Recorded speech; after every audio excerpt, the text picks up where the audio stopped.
Hello everyone, welcome to Suman TV. Right now మనతో పాటు ఉన్నారు Aurora university allied health sciences director Akash గారు మనతో పాటు ఉన్నారండి. వాటితో మాట్లాడదాం. ఏంటి యూనివర్సిటీ గురించి, ఏమేమి కోర్సెస్ ఉంటాయి అండ్ ఎలిజిబిలిటీ ఏంటి, ఫ్యూచర్ ఎలా ఉండబోతుంది సార్ మాటల్లో విందాం. సార్ నమస్తే. సార్ నమస్తే మేడం. సార్ ఏంటి సార్, ఏం కోర్సెస్ ఉండబోతాయి, ఫ్యూచర్ ఎలా ఉంటుంది ఏంటి, ఒకసారి డీటెయిల్ గా కొత్తగా తెలుసుకోవాలి అనుకునే వారి కోసం, స్టూడెంట్స్ ఇంకా ఇంట్రెస్ట్ చూపిస్తున్నారు వారి కోసం ఏం చెప్తారు సార్? అరోరా యూనివర్సిటీలో చాలా demanded courses, highly paid courses ఉన్నాయి మేడం. దాంట్లో వచ్చేసి బాగా డిమాండ్ ఉండే కోర్సెస్ వచ్చేసి BSc anaesthesia and operation theatre technology, radiology and imaging technology, cardiovascular technology, BSc medical lab technology, అట్లే BSc forensic science and digital forensics and cyber security. దీంట్లో IT course కూడా involve అయి ఉంటుంది మేడం. అట్లాగే BPT ఉంది, bachelor of physiotherapy. అట్లాగే MPT కూడా ఉంది. ఈ బీ ఫార్మసీ ఒకటి ఉంది. అగ్రికల్చర్, బిఎస్సి అగ్రికల్చర్ కూడా ఉన్నాయి. అలాగే ఈ విద్యా సంవత్సరం నుంచి బిఎస్సి కాంబినేషన్ కోర్సెస్ కూడా మన అరోరా యూనివర్సిటీలో ఇంట్రడ్యూస్ చేయడం జరుగుతుంది. అలాగే కాంబినేషన్ అంటే ఇప్పుడు BSc computer science with health sciences, అంటే హెల్త్ కేర్ ఇన్ఫర్మేటిక్స్ అంటారు దీన్ని. డిజిటల్ హెల్త్ మీరు తెలుసు కదా. ఇప్పుడు అంతా ఐటీ, ఏఐ అవన్నీ కూడా ఉన్నారు. ఈ హెల్త్ కేర్ లో కూడా ఐటీ వచ్చేసింది. రోబోటిక్ సర్జరీస్ అంట, హెల్త్ కేర్ ఇన్ఫర్మేటిక్స్, ఈ డేటా స్టోర్ చేయడము, డేటా సెగ్రిగేట్ చేయడము, వీటన్నిటి కూడా డేటా సైన్స్ ఉంటుంది. మామూలు రోబోటిక్ సర్జరీస్ చేయడము. ఇప్పుడు ఎక్కడో అమెరికాలో ఉంటారు డాక్టర్, ఇక్కడ సర్జరీ చేయొచ్చు. దానివల్ల ఏంటంటే రోబోటిక్ సర్జరీస్ వల్ల ఏంటంటే మామూలుగా ఇన్సిషన్ అది పెద్దగా ఉండదు అనమాట. మనం మామూలుగా సర్జరీ చేయడానికి కోస్తాం కదా, అది కోయడం అనేది పెద్దగా ఉండదు. చిన్న మైన్యూట్ ఈ రంధ్రంతో సర్జరీ జరుగుతాయి అన్నమాట. దానివల్ల బ్లడ్ లాస్ కూడా తక్కువ ఉంటుంది. ఇమ్మీడియట్గా హీలింగ్ కూడా ఇమ్మీడియట్గా ఉంటుంది. కాబట్టి రోబోటిక్ సర్జరీ కూడా చాలా ఇంపార్టెంట్. అలాగే ఏఐ కూడా మా స్టూడెంట్స్కి ఏంటంటే ఆర్టిఫిషియల్ ఇంటెలిజెన్స్ కూడా నేర్పిస్తాం. ప్రతి ఒక్కరికి ఇప్పుడు ఏఐ అవసరము. అలాగే మనము ఈ హెల్త్ సైన్సెస్తో పాటు టెక్నాలజీ కూడా నేర్పిస్తాం అన్నమాట. కాబట్టి అరోరా హెల్త్ సైన్సెస్లో, అరోరా యూనివర్సిటీలో health sciences courses, technology courses, cyber security courses, అలాగే ఫోరెన్సిక్ సైన్స్, అగ్రికల్చర్, అంటే మల్టీ డిసిప్లినరీ హెల్త్ సైన్సెసే కాకుండా అనుసంధానమైన కోర్సెస్ కూడా ఇంట్రడక్షన్ జరిగింది. వీటిలో మీరు ఏ కోర్స్ అయినా తీసుకోండి, ఇవన్నీ కూడా 100% జాబ్ ఓరియంటెడ్ కోర్సెస్.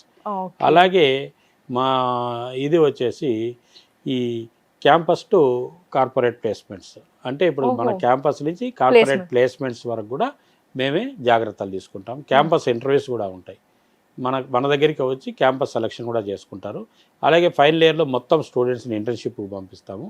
1 year పూర్తిగా ఇంటర్న్షిప్ చేయడం జరుగుతుంది. మన అరోరా యూనివర్సిటీ స్పెషాలిటీ ఏంటంటే ఈ ప్రతి ఇయర్ 3 నెలలు ఇంటర్న్షిప్ ఉంటుంది. అంటే లెర్న్ బై డూయింగ్ అని, ఎవాల్యుయేషన్ మెథడ్ అని చెప్పి అంటారు దాన్ని. దాని తర్వాత ఏంటంటే ప్రతి సెమిస్టర్కి 4 నెలలు ఉంటుంది. 2 సెమిస్టర్లు 8 నెలలు, అంటే ఇయర్లీ 8 నెలలు చదువుతారు. ప్లస్ ఈ 4 months ఉంటుంది కదా, ఆ 4 monthsలో 3 months ఇంటర్న్షిప్ కూడా చేస్తారు ఖాళీగా. సమ్మర్ హాలిడేస్ అవి ఇవి కాకుండా ఇప్పుడు ఏంటంటే పర్ఫెక్ట్గా తయారవుతారు. ఏ ఇయర్ చదువుకున్నది ఆ ఇయర్ ప్రాక్టికల్ చేసి ఒక ప్రాజెక్ట్ సబ్మిట్ చేయాలి స్టూడెంట్. అట్లా 3 years ప్రాజెక్ట్ సబ్మిట్ చేస్తారు. ఫైనల్ ఇయర్లో మొత్తం 1 year అంతా కూడా ఇంటర్న్షిప్ పంపిస్తారు.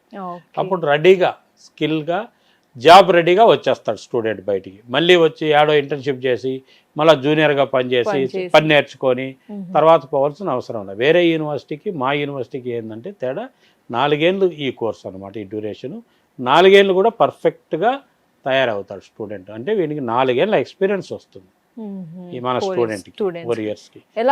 మంచి స్కేల్లో కూడా ఫిక్స్ అయిపోతారు. ఏంటి సార్ ఎంట్రన్స్ ఎలా అంటారు అరోరా యూనివర్సిటీలో? Allied health sciences, allied health సైన్సెస్కి ఏఐ, రోబోటిక్స్ కానీ, సైబర్ సెక్యూరిటీ కానీ, అనస్థీషియా, ఆపరేషన్ థియేటర్ టెక్నాలజీ చెప్పినాను కదా, కోర్సెస్ అన్ని కూడా ఇంకా కొద్దిగా వేరే కోర్సులు కూడా ఉన్నాయి.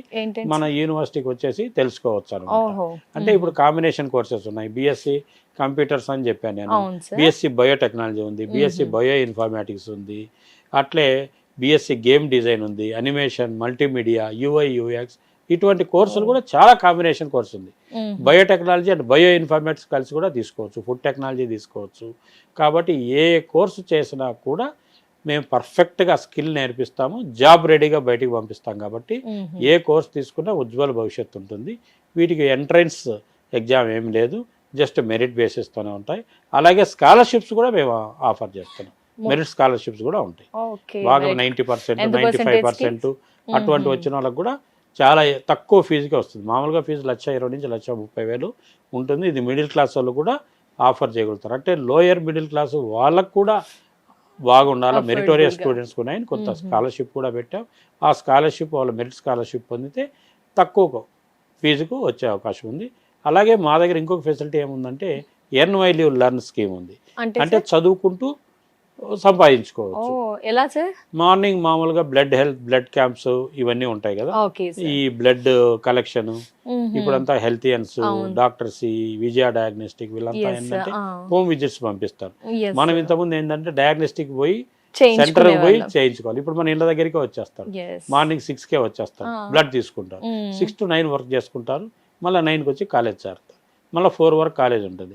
4 తర్వాత మళ్ళీ వాడు ఎక్కడన్నా వేరే చోట కూడా జాబ్ చేసుకోవచ్చు. అందరికీ ఉంటుందా సార్ ఈ ఆప్షన్? ఏ ఊరైనా కూడా మన స్టూడెంట్స్కి, ఎందుకంటే ఫస్ట్ ఇయర్ నుంచే ప్రాక్టికల్స్ నేర్పిస్తాం కాబట్టి ఈ అసిస్టెంట్గా కూడా చేయొచ్చు. వాళ్ళ కింద డయాగ్నోస్టిక్స్లో కానీ డాక్టర్స్కి అసిస్టెంట్గా, ఇప్పుడు ఆపరేషన్ థియేటర్లో ఇవన్నీ డాక్టర్స్కి అసిస్టెంట్గా ఏదైనా హెల్ప్ చేయొచ్చు అనమాట. అప్పుడు నేర్చుకోవచ్చు, స్టూడెంట్ కూడా నేర్చుకోవచ్చు. అట్లా అట్ ది సేమ్ టైం ఈ విల్ ఎర్న్ మనీ ఆల్సో. 30,000 వరకు సంపాదించుకునే వాళ్ళు ఉన్నారు స్టూడెంట్స్. అప్పుడు 2,40,000 సంవత్సరానికి సంపాదిస్తాడు. అతను కట్టేది 1,20,000 ఫీజు. చదువుతూ జాబ్ కూడా చేసుకునే అవకాశాలు ఈ హెల్త్ కేర్ కోర్సెస్ లో ఉన్నాయి. సార్ ఎలిజిబిలిటీ అయితే ఏంటి సార్? ఎలిజిబిలిటీ అంటే ఇంటర్మీడియట్ బైపీసీ మేడం. కొన్ని కోర్సులకి అయితే ఇంటర్మీడియట్ ఎంపీసీ కూడా ఉంది. ఇంటర్మీడియట్ ఎంపీసీ వాళ్ళు కూడా బ్రిడ్జ్ కోర్స్ చేసి మామూలు కోర్సులు ఏదైనా చేయొచ్చు. ఇప్పుడు ఇంజనీరింగ్ కొంచెం డిమాండ్ తగ్గింది కాబట్టి, ఐటీలో జాబ్స్ కూడా కొంచెం తక్కువ ఉన్నాయి కాబట్టి చాలా మంది కూడా హెల్త్ సైన్సెస్ వైపే మగ్గు చూపుతున్నారు. ఇప్పుడు బిఎస్సి కంప్యూటర్ సైన్స్ ఉంది విత్ హెల్త్ కేర్, దానికి డిజిటల్ హెల్త్ ఇవన్నీ కూడా ఎంపీసీ వాళ్ళు ఎలిజిబుల్. ఫారెన్సిక్ సైన్స్ ఉంది, ఇద్దరు eligible. Digital forensics and cyber security ఉంది, ఇద్దరు ఎలిజిబుల్, ఎంపీసీ బైపీసీ. రేడియాలజీ కూడా BiPC MPC eligible. AG BSc agriculture కూడా both are eligible. B pharmacy కూడా బోత్ ఆర్ ఎలిజిబుల్.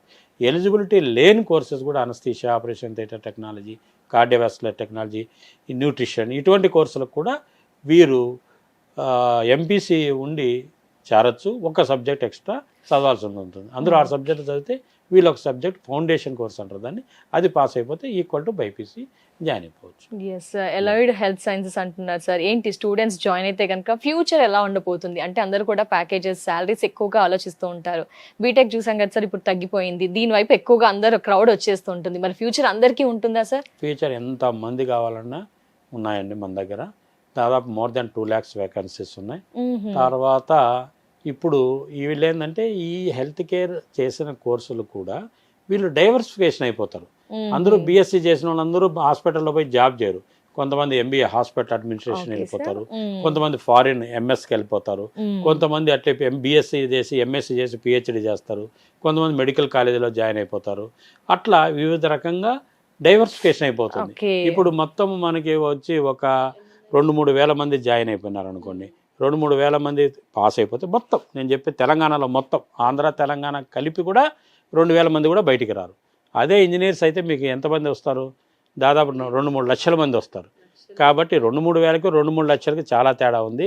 జాబ్స్ అయితే మన హాస్పిటల్ మీకు తెలుసు, మన హైదరాబాద్లోనే 1,500 అబవ్ హాస్పిటల్స్ ఉన్నాయి. ప్రతి హాస్పిటల్లోనూ 20-30 మంది అలీడ్ హెల్త్ కేర్ ప్రొఫెషనల్స్ ఉంటారు. కాబట్టి జాబ్స్ అయితే కొరవే లేదు. జాబ్స్ ఈ చేత్తో సర్టిఫికేట్ పెట్టుకుంటే ఈ చేత్తో జాబ్ వచ్చే అవకాశం ఉంది. కాబట్టి స్టూడెంట్స్ ఎవరు కూడా బిందాస్గా కన్ను మూసుకొని జాయిన్ అయిపోవచ్చు. వాళ్ళకి 100% జాబ్ కూడా వస్తుంది with paid, highly paid salaries. దీంట్లో ఏంటంటే శాలరీస్ వచ్చేసి మామూలుగా 25,000 ఫ్రెషర్కి ఇస్తారు. మామూలుగా బీటెక్ పోతే 15,000 నుంచి ఇస్తారు. 25,000 to 50,000 ఫ్రెషర్స్కి వస్తాయి. ఇప్పుడు బీపీటీ దీంట్లో అయితే కనుక 50,000 అబవ్ అనస్థీషియా. మన స్కిల్, ఇది skill based working hours. Suppose ఒక 4 hours నేను పని చేస్తాను అనుకోండి, కొంచెం తక్కువ వస్తుంది. 8 hours నేను చేయగలను.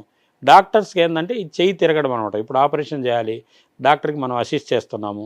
అసిస్ట్ చేసిన తర్వాత ఆ డాక్టర్ ఏంటంటే వేరే హాస్పిటల్కి పోయినా కూడా మనల్నే తీసుకెళ్తాడు. డాక్టర్కి ఇక్కడ 2 లక్షలు ఉంటే అక్కడ 3 లక్షలు ఉంటుంది. ఇక్కడ మనకి 50,000 ఉంటే మనకి 75,000 పెరుగుతుంది. మనకు 75,000 ఉంటే 1,00,000 పెరుగుతుంది. హాస్పిటల్ అడ్మినిస్ట్రేషన్ సైడ్ పోతే దాదాపు 3-4 లక్షలు కూడా నెలకు సంపాదించే అవకాశాలు ఉన్నాయి. అయితే సైబర్ సెక్యూరిటీ కూడా అబ్రాడ్ పోతే 4 lakhs. మన అలీడ్ హెల్త్ సైన్సెస్లో మన కార్డియోవాస్కులర్ టెక్నాలజీ కానీ, రేడియాలజీ కానీ, అనస్థీషియా కానీ, వీటికి ఎంఎల్టీ కానీ వీళ్ళందరూ కూడా అబ్రాడ్ పోతే minimum 2 to 4 lakhs per month not year, per month సంపాదించే అవకాశాలు ఉన్నాయి. కాబట్టి సాఫ్ట్వేర్ కంటే కూడా ఐటీ కంటే కూడా ఎటువంటి తక్కువ లేకుండా ఎక్కువే సంపాదించే అవకాశాలు ఉన్నాయి. దీంట్లో ఎక్కువ స్ట్రెస్ ఉండదు, ఫ్రీగా పేషెంట్తో మాట్లాడుతూ డాక్టర్స్తో జోవియల్గా పనిచేసుకోవచ్చు. ఓకే, అబ్రాడ్ లో ఏ ప్లేసెస్ లో ఎక్స్పెక్ట్ చేయొచ్చు సార్ ఇలా మనం మంచి యూకేలో ప్యాకేజెస్? ఉంది, యుఎస్లో ఉంది, జపాన్లో ఉంది, జర్మనీలో ఉంది, ప్రతి చోట. ఎందుకంటే అక్కడ ఓల్డ్ ఏజ్ పీపుల్ ఎక్కువ అనమాట. మన ఇండియాలో అంతా యంగర్ జనరేషన్ ఎక్కువ, అక్కడ వచ్చేసి జపాన్, జర్మనీ లాంటి కంట్రీస్లో ఓల్డ్ ఏజ్ పీపుల్ ఎక్కువ. ఎందుకంటే వాళ్ళకి టేక్ కేర్ చేసుకునేది పిల్లలు. మన దగ్గర 100 years మనం బతికినా కూడా మనం వాళ్ళు చూసుకుంటారు. కానీ అబ్రాడ్లో అలా కాదు. వాళ్ళు కొంచెం వయసు వస్తానే 21 years వస్తానే పేరెంట్స్ వాళ్ళకి ఇండివిజువల్గా ఈ యంగర్ జనరేషన్ కూడా ఇండివిజువల్గా సెల్ఫ్ సఫిషియెంట్గా వాళ్ళు పెరుగుతారనమాట. కాబట్టి పెద్దవాళ్ళని చూసుకునే వాళ్ళు ఎవరు ఉండరు. కాబట్టి దే నీడ్ పీపుల్. ఇండియా నుంచి ఎవరైతే అలీడ్ హెల్త్ సైన్సెస్ చేస్తున్నారో వాళ్ళకి 2 lakhs to 4 lakhs శాలరీ ఇచ్చి తీసుకుంటారు. కాబట్టి ఫారిన్ పోయినా కూడా మంచి అవకాశాలు ఉన్నాయి. అక్కడ పోయి తర్వాత ఎంఎస్సీ చేసుకొని, పిహెచ్డి చేసుకొని, మన కార్డియోవాస్కులర్ టెక్నాలజీ చేసిన student he can become a cardiovascular technologist, cardiovascular scientist. After becoming a PhD he will become a cardiac scientist. అలాగే ఆంకాలజీ అని ఒకటి ఉంది, క్యాన్సర్ స్పెషలిస్ట్. వీళ్ళంతా సైంటిస్టులంతా కూడా ఎంఎస్సీ పిహెచ్డి చేసిన వాళ్ళే.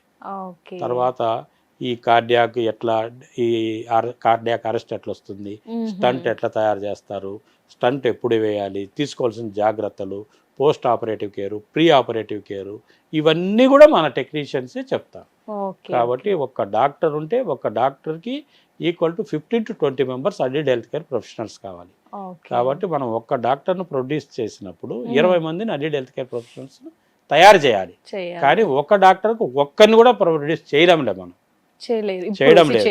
కాబట్టి చాలా డిమాండ్ ఉంది. ఇంతకుముందు అంతా డిప్లొమా స్టూడెంట్స్, డిప్లొమా చేసిన వాళ్ళు, రికగ్నైజ్డ్ పీపుల్, జస్ట్ వార్డ్ బాయ్గా ఉంటాడు, అతనికి ఎక్స్రే తీసే నేర్పిస్తారు, అతనికి ఈసీజీ తీసే నేర్పిస్తారు. కాబట్టి టెక్నికల్ పీపుల్ ఉండేవాళ్ళు కాదు. ఇప్పుడు డిప్లొమా పోయింది, ఇప్పుడు బిఎస్సి రిప్లేస్ చేస్తున్నారు. సార్ చాలా మంది బీటెక్ అనగానే పేరెంట్స్ ఎక్కువగా అందరూ అటే వెళ్తున్నారు. కాబట్టి పేరెంట్స్ ప్రతి ఒక్కరు కూడా డిఫరెంట్ గా ఏదైనా వస్తే బాగుండు అని ఆలోచిస్తున్నారు. So Arora university allied health sciences perfect choice అని చెప్పుకోవచ్చా సార్? డెఫినెట్ గా కళ్ళు మూసుకొని పిల్లల్ని పంపించవచ్చు. ఇప్పుడు బీటెక్ కూడా అడ్మిషన్ చాలా తగ్గినాయి మేడం. యూనివర్సిటీలో కూడా అసలు అడ్మిషన్లే లేవు. అలీడ్ హెల్త్ కేర్ కేసుకి ఇప్పుడు 100 బీటెక్ వాళ్ళకైతే మన అలీడ్ హెల్త్ కేర్ వాళ్ళకి 300 to 400 అడ్మిషన్స్ అయ్యాయి. కాబట్టి చాలా డిమాండ్ ఉంది. ప్రతి ఒక్క స్టూడెంట్ వైపు ఇప్పుడు అలీడ్ హెల్త్ కేర్ వైపే ఉంది. ఎందుకంటే ఎంపీసీ స్టూడెంట్స్ కూడా ఇంజనీరింగ్ కంటే ఎక్కువ దీంట్లో ఐటీ పోవచ్చు, మన వాళ్ళు హెల్త్ కేర్లో పోవచ్చు. ఎందుకంటే మేము ఏఐ చెప్తాము, తర్వాత డేటా సైన్స్ చెప్తాము, health care informatics, digital health, ఇవన్నీ కూడా ఐటీలో కవర్ అయిపోతాయి. ఐటీ సబ్జెక్ట్స్ కూడా ఉంటాయి. కాబట్టి మన హెల్త్ కేర్ ప్రొఫెషనల్స్ ఇటు బాగుంటే ఇటు పోవచ్చు, ఐటీ బాగుంటే ఐటీ పోవచ్చు. అదే ఇంజనీరింగ్ అతను మన హెల్త్ కేర్లోకి రాలేరు, ఓన్లీ వాళ్ళు ఐటీ సైడ్ పోవాలి. ప్రస్తుతానికి ఐటీ డౌన్లో ఉంది కాబట్టి health care is the best choice అని చెప్తాను. ఫ్యూచర్ కనిపిస్తుంది, చాలా బాగుంటుందని అర్థమైంది. Definitely sir, thank you so much sir, wonderful information. చాలా మంది స్టూడెంట్స్ కి, పేరెంట్స్ కి డెఫినెట్ గా ఉపయోగపడే ఇన్ఫర్మేషన్ సార్. నమస్తే. సో ఇయర్స్ చూసారు కదా, Arora university allied health sciences గురించి సార్ అయితే ఇన్ఫర్మేషన్ ఇచ్చారు. పేరెంట్స్ మీరైతే కన్ఫ్యూజన్ లో ఉన్నారు, బీటెక్ చేయించాలా వద్దా, ఎందుకు చేయించాలి అనే ఆలోచనలో ఉన్నారా? ఒక్కసారి యూనివర్సిటీకి వెళ్ళి కలవండి. ఏంటి మీ పిల్లల భవిష్యత్తు, మీ ఫ్యూచర్ ఏంటి డెఫినెట్ గా తెలుస్తుంది. కాబట్టి మిగతా డీటెయిల్స్ కావాలి అనుకుంటే స్క్రీన్ పై నెంబర్ కనిపిస్తుంది, ఒకసారి కాల్ చేసి ఫుల్ ఇన్ఫర్మేషన్స్ తెలుసుకోండి. నమస్తే.